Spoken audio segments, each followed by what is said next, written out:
Well, good morning and aloha.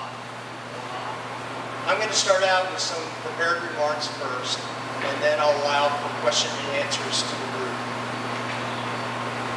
I am Vice Admiral Jeff Jablon, and I am honored to serve as the Combined Task Force Commander for the 30th iteration of Rim of the Pacific, or RIMPAC 26. Since its inception in 1971, RIMPAC has grown into the world's largest international maritime exercise and the premier opportunity for allied and partner nations to train together at sea, in the air, in space, and on land.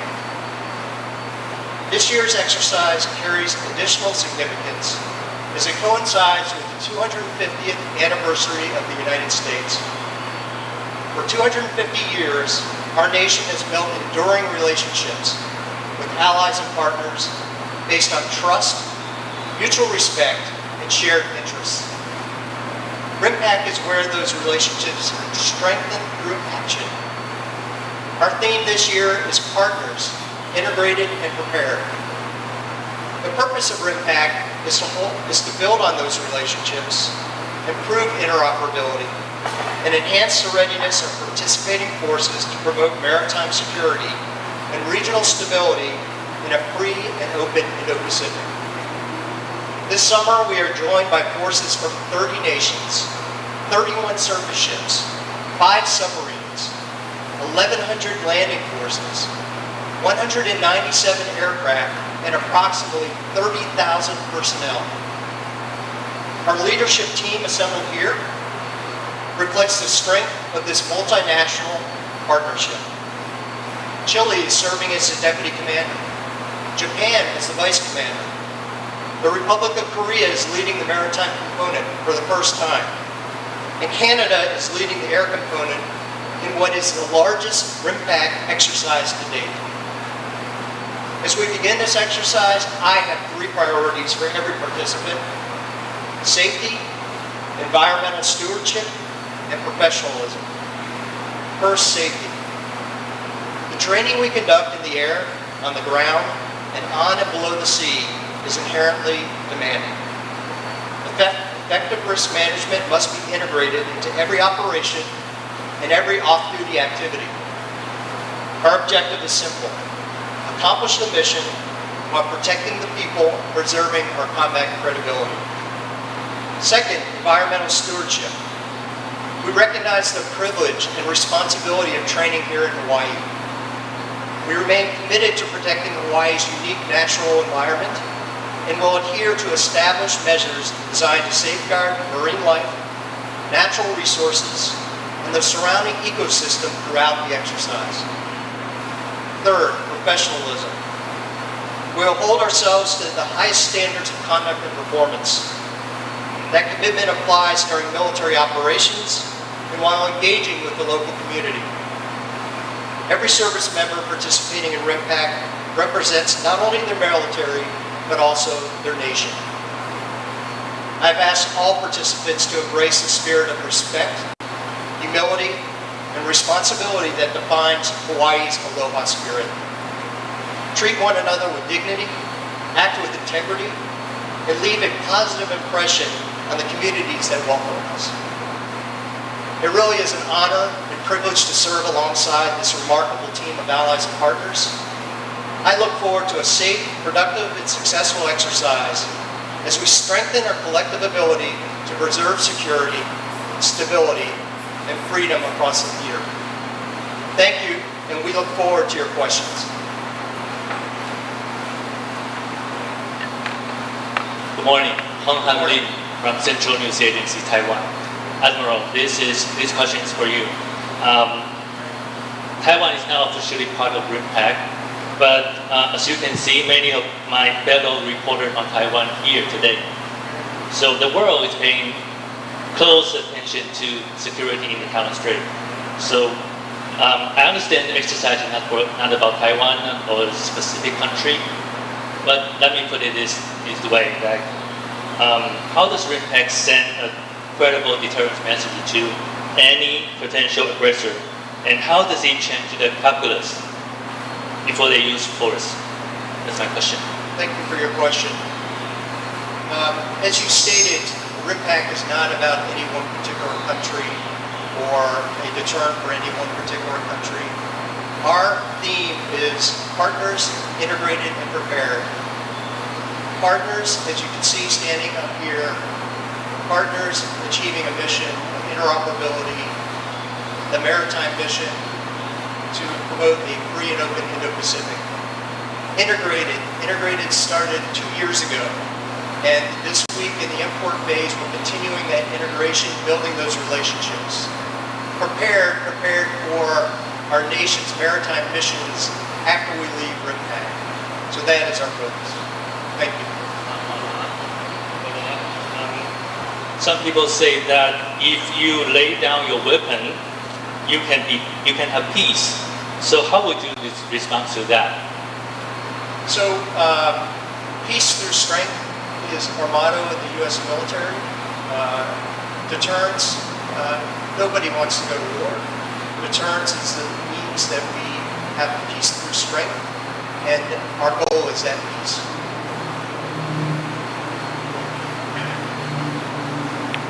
Hi, I'm Jennifer Ladd from Defense One.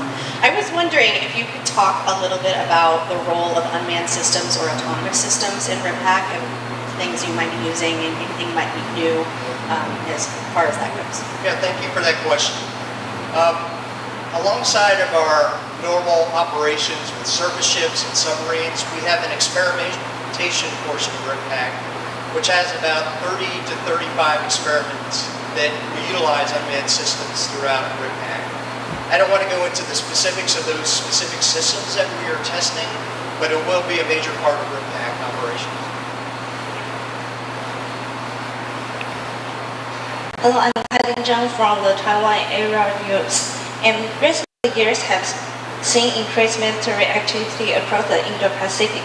What trends are you watching most closely and how the partner nation adapting to that? Thank you. I'm sorry, it was very hard to hear your question. Could you repeat your question just a little bit slower?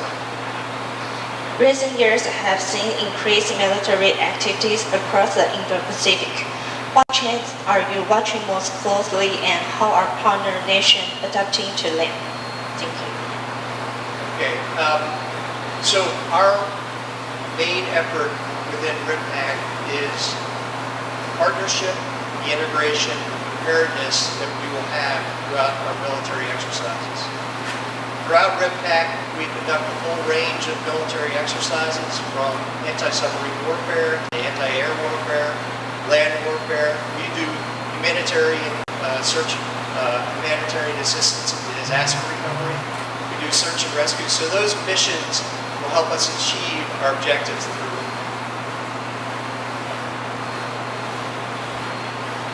Hello, gentlemen. I'm John Masaki with Hawaii News Now in Komamai. Welcome to the islands. My first question deals with lethality.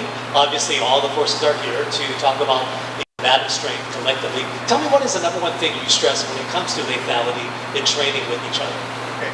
Thank you for that question. Very important. First thing I would stress is safety above all else. So it's a very, very complicated exercise, assembling 30 nations, 31 ships, that many aircraft that I'm talking about. So safety is our first and foremost priority.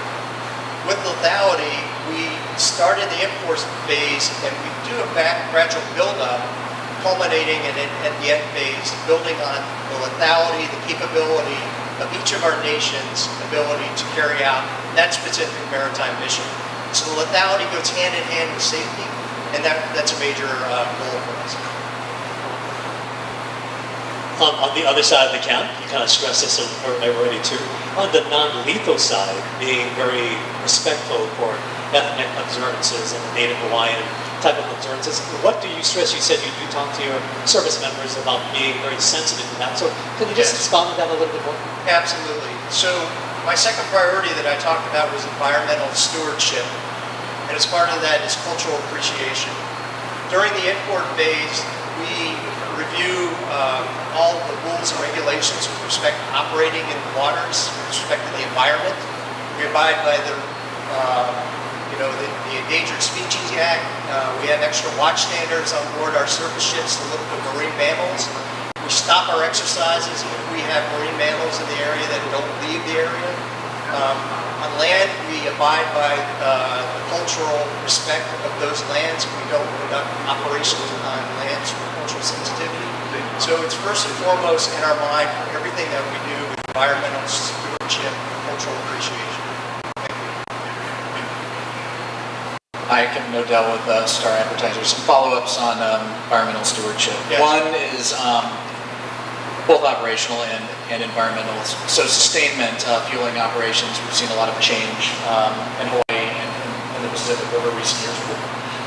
How has that kind of evolved since the closure of Red Hill? How are you guys conducting things differently? What are lessons learned, and how are you going about to make sure that doing so is also environmentally safe and responsible? Yeah. So our loading of fuel occurs at sea and established procedures from USNS tanker ships to console operations at sea. Those are safe procedures that we carry out every day throughout the world. We'll continue to carry out those procedures every day throughout the world. But one of the things that we are obviously able to take advantage of is the interoperability between our nations and resupply and refuel operations, which are standard procedures that we will start at basic level and carry on throughout the exercise. Yeah. Second, on the more lethal end, how many ships are we going to see for SYNC-X's this year, and what precautions are you taking around SYNC-X's in terms of stewardship as well? Okay, are you talking about the actual hull that we're going to sink? Or are you talking about the ships involved in sinking? The ships that you're going to sink, like how many we're going to see this year, and what you're doing to make sure that the process is as unobtrusive as it can be, given the circumstances. Absolutely. There are two hulks that will be sunk during RIMPAC. And obviously for the operational forces, that's a highlight. For operational forces to have that opportunity to train on an old ship that will go to the bottom and become a natural habitat for our marine life. Thank you. Hi, I'm Elise Fontes from KTN2 News. So you mentioned a lot about environmental stewardship, which is one of the bigger concerns for locals here in Hawaii. But in general, with the amount of traffic that's coming in, other than the actual exercise itself, what other contributions does RIMPAC bring to the Hawaiian Islands? Well, first of all, I want to again express my appreciation for the Hawaiian community to host 30,000 personnel coming in to experience RIMPAC. But not only are they experiencing RIMPAC and working with allies and partners, is they gain an appreciation of Hawaii. They're able to go out in town and gain an appreciation of the Hawaii culture. I've lived here for 10 years throughout my Navy career, and I love Hawaii. I love the Hawaiian culture.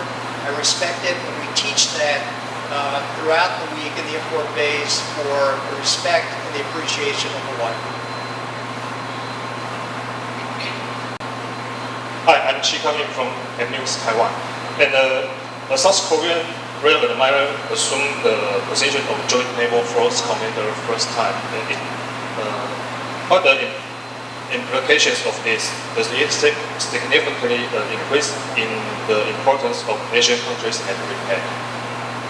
Okay, I'm going to let the Admiral speak to that question, but I just want to reiterate that it is a highlight for the RIMPAC leadership to have the Republic of Korea lead our maritime component. And as you know, Republic of Korea has been involved in numerous RIMPAC events, and I know the Admiral has in the past been a part of RIMPAC. Thank you. I first service CTMI. As a CTMI, I will focus success of RIMPAC. Our goal build up one team. Korean Navy is first time. We all prepared. Thank you.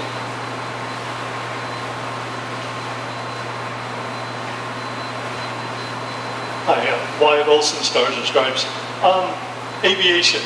Could you describe how broad the aviation operations will be? Will you be using airfields like in Wake Island, Tinian, that kind of thing, or is it much more confined to the Hawaiian Islands? So I'm going to let our Air Commander answer that question. Hey, thank you for the question. It's mostly going to be confined to the island of Oahu. And of course, many of our aviation assets are actually controlled by the CIFMIC proper, and they're on the carrier vessel or helicopters out on our ships. But for the land-based ones, mostly on Oahu. Good morning, this is Shen Jieling from Taiwan Television News. My question is, we all see gray zone operation cause damage to area security. So can you talk about how we're dealing with gray zone operation? Thank you. So RIMPAC obviously our focus is on interoperability between our allied and partner nations. As we work through the import phase to the ETSI phase to accomplishing the scenario and the eventual SYNCX that we talked about. So there are specific missions that we want to accomplish in RIMPAC, which leads to our themes of partners integrated and prepared. And conduct of the operations are how we are addressing it. Hi, this is Alan Liu from Taiwan Plus asking. We've seen for the past few months the U.S. has been dedicated to the conflicts in the Middle East. I wonder if you can elaborate more on whether this has had any impact on the preparation for this year's impact, the Middle East conflict. Okay, thank you for that question. The straight answer is no. It has not had impact on our preparation and our operations for RIMPAC. The United States is contributing the same number of forces that we normally contribute to RIMPAC. We're looking forward to hosting RIMPAC, and as you can see in the harbor, a number of U.S. ships are part of this tremendous exercise to advance not only our allied partner interoperability, but carry out training for our U.S. sailors. Thank you. This year we've seen more participation from submarines, more involvement from submarines, but a little bit less aircraft than 2024. What does this suggest about the emphasis of RIMPAC on the undersea capabilities? So I'm a submariner, so I'm happy to see more submarines involved in RIMPAC. And undersea warfare is a major part of any naval force. And I know the navies that are participating are looking forward to the enhanced operations with 5 submarines that are involved in RIMPAC. It provides more training for theater undersea warfare, which is a very challenging aspect of each of our navies. So it's only a positive. Good morning, Admiral. I'm Ting Liu from TVBS News Taiwan. So we've seen actually an increased participation from European countries, also at this year's RIMPAC as compared to 2024. So I'm just wondering, by inviting these European countries to participate in RIMPAC, what kind of skills both sides want to share, and of course, what message did it send to maintain a free and open Indo-Pacific? Yes, so I think what you see is by the invitation of those countries and the acceptance to participate in RIMPAC the countries are like-minded, right, to advance a free and open Indo-Pacific. But maritime operations are generally the same no matter where you're doing it throughout the world. So those basic skills, those missions that are carried out in RIMPAC can be incorporated worldwide. My follow-up question actually goes to the Republic of Korean Navy. So my question for you is that we have seen that the Koreans actually bring your best vessels and your best submarines and your newest P-8A to RIMPAC. So I'm just curious, what actually motivated the Koreans to bring the newest, the biggest, the best of your new stuff here, and what kind of skills you want to share with the rest of your partners here? Thank you. Okay. Whenever we participated in RIMPAC, we participated in unit and aircraft and and ceremony and every average, and we best it, and we as the Sydney, we Korean is the unit is very high increased, I think. Thank you. This is our final question. Okay, thank you.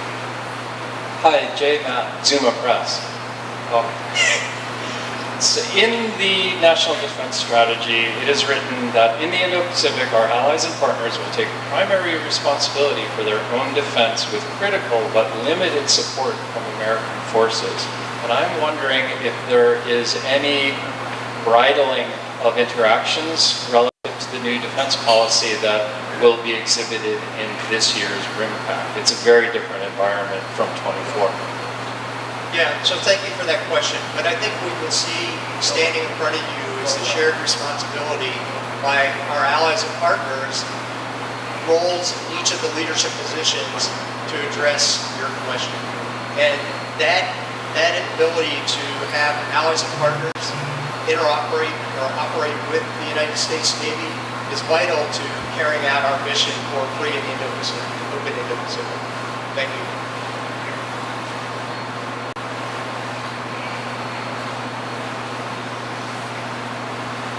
Ladies and gentlemen, thank you for attending the RIMPAC 26 press conference. And that's all we have today. Thank you very much, everyone. Attention on deck. Carry on, please.